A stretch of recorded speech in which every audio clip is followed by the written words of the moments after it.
Hey, what is up everyone? Welcome back to another video, and today I'm going to be taking a look at the high-grade Tertium arms we're using with the high-grade Tertium Gundam.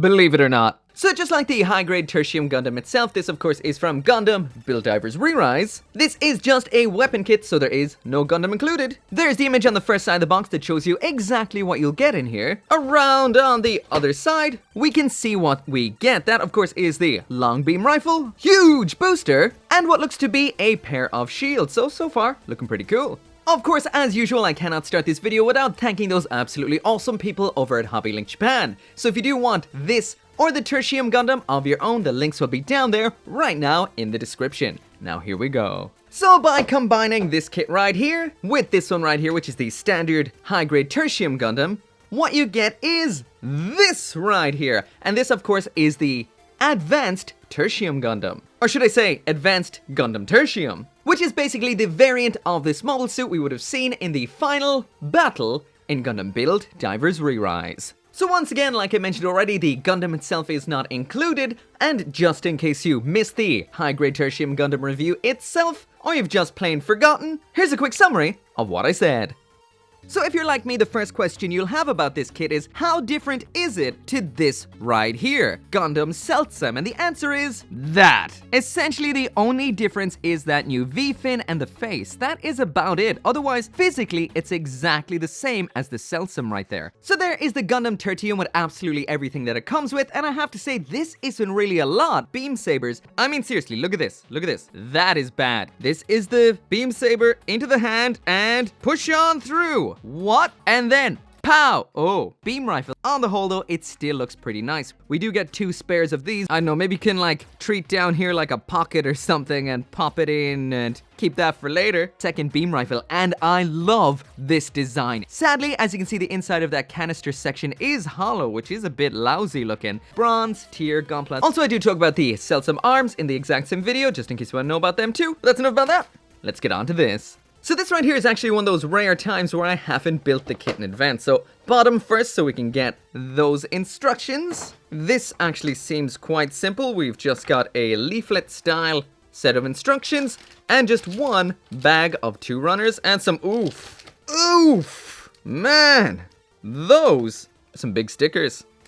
So it seems those stickers are for using on the shields that are included in here, and those shields are pretty large. This is, man, this is definitely a letdown. Once again, that right there is what the shield should look like. That is both of them combined together, so that's a lot of color and accuracy right there. As usual with these reviews, I'm just going to do one snip with the old God hand nipper, and this is actually getting a bit old at this point. I don't know how long I've had this, a year and a half, but it's still holding up great. Just not as great as it used to be. First up, the assembly of the huge booster is incredibly simple. These are all large pieces. Once again, it is a little bit disappointing, or should I say a lot disappointing, that the shields are not color accurate. As for the long beam rifle, once again, this is quite simple to put together. This is an incredibly nice weapon, and for the most part, it is quite cool. But we do have one sticker for on the little ray dummy section on the front that gives it a very Gundam Sentinel vibe. I'm digging this. The last thing that we have in here is this little backpack segment, and of course this is for using it with any kit with that standard backpack adapter. Attaching everything is incredibly simple, just flap them around to the back, attach both of them on like boom and boom. There's what it looks like with both of those huge boosters attached. And as for the long beam rifle, that just slots into a hand just like so. Now let's give it a spin. So that right there is the full spin of the Tertium arms on the Tertium Gundam without any extra done. So once again, one snip off the runner, the stickers are not attached, and it still looks pretty cool. Of course, it would have been nice to have that extra little bit of white in there, but honestly, it could be a whole lot worse. The only real down point to this I find is there is a little bit of a seam line on the verniers, but it is very well hidden by that kind of ridge segment. But from some angles, like right here, you may end up seeing it, so you might want to close that one up. As for the articulation on these, they can swing forward and back, rotate at that point, swing in and out a lot. That is a decent joint right there. But besides that, these are pretty much stationary. The shields can be removed like this and like that. If you wanted, you could use these in either hand or combine them together by removing the handle off this one, moving it further down, taking the handle off this one completely, then sandwiching them together just like this. They attach into the hand, as simple as that. And that right there is what that shield looks like attached. Next up, onto that long beam rifle. So this has a bunch of moving parts, including this large folding section up top. This little segment here can move up and down like so. The handle down here that can move out of the way when it is not in use. And all of this technically is for using with the Celtium arms. So essentially, if you want the full version of this particular rifle right here, then you're going to need both option kits. So for the high-grade Advanced Tertium Gundam, you do need 3 different model kits. That's the Tertium Gundam, plus Celtium arms, plus the Tertium arms. So yeah, this really is full-blown Gundam Build Divers DLC syndrome right here. Personally, I really do love the long-range weapon that comes with these Celtium arms. It's such a simple-looking basic weapon. It just looks like a big old piece of artillery. That really appeals to me, so I wonder which I'm going to prefer in the end, this or the long beam rifle. Because both of which are pretty damn cool. So the instructions here do assume that you have not built your Celtium arms, so if you have not built your Celtium arms yet, it's pretty straightforward. However, if you are like me and you have built your Celtium arms, you will have to pull them apart. This is pretty simple, however. I will mention, once you have this complete, the colors don't necessarily match. So this section down here is in a kind of purplish gray, aka purple, and this end down here is in a true gray, so they don't necessarily match. But that does kind of give it a bit of an upgraded feel, like the parts don't necessarily match entirely, but some people may like to see that match not be half and half like this. However, you do gain a whole lot of gun for the very little that you end up losing. Sadly, however, to attach this, you do have to lose one of those huge boosters, which is sad.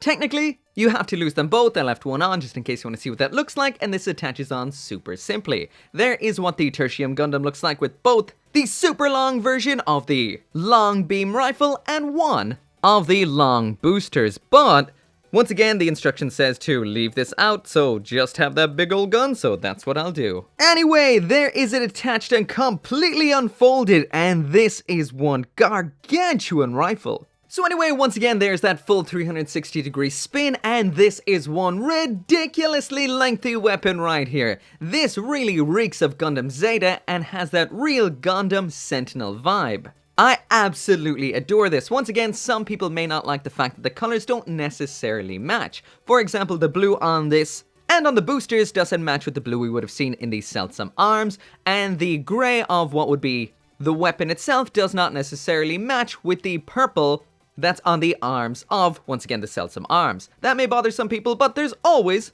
the option of paint. However, this is a big weapon.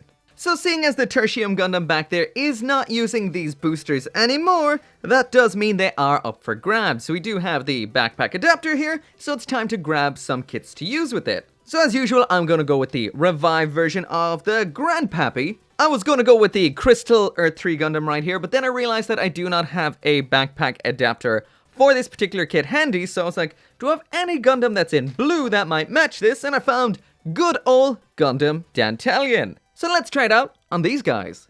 So the attachment is the simple standard way, you just pop off the backpack. As long as it's got that double hole adapter, you are good to go. Pop it on like this. And then those binders attach in just the way we would have done it before. And whoa, you've definitely got to make sure these are pushed in all the way. You get this kind of flappy action that you do not want. This is one of those cheap sort of attachment points that's skimped out on the plastic, so you have to make sure it's all the way in. Every 1/10 of a millimeter counts. So there's the classic RX-78-2 Revive ready to blast into orbit with these absolutely huge boosters. This actually matches quite well. The blue may not be the same, but it is quite similar, and this kind of looks a bit at home on the Granddaddy right here. This is definitely a cool combination. Taking that off of him. Better put this back on now because I will lose it forever. And I thought it would be interesting to use this on an Iron-Blooded Orphans kit because, of course, the spacing of the backpack pegs in these kits is a lot wider than with the universal standard one, so you will not be able to use this little bit of a backpack here. Instead, we're just going to have to jam them directly into the holes, and these fit like a dream. Good old Bandai and their universal connectability. And there's a spin of the high-grade Dantalion with its newly found abundance of thrust, and I love this. This looks really cool. So cool, in fact, that I think I might want to give it the rifle, too. Any chance I can take advantage of that spare butthole around the back here, just to hold this in place. Yeah, it's working out so far. I might be onto something here. Yes, that is exactly what I'm talking about there. Look at all of that. Give him a bit of an angling to the front. That looks so cool. Man, what a random mix that just works so well. I love this. So much so, I'm going to leave it at that.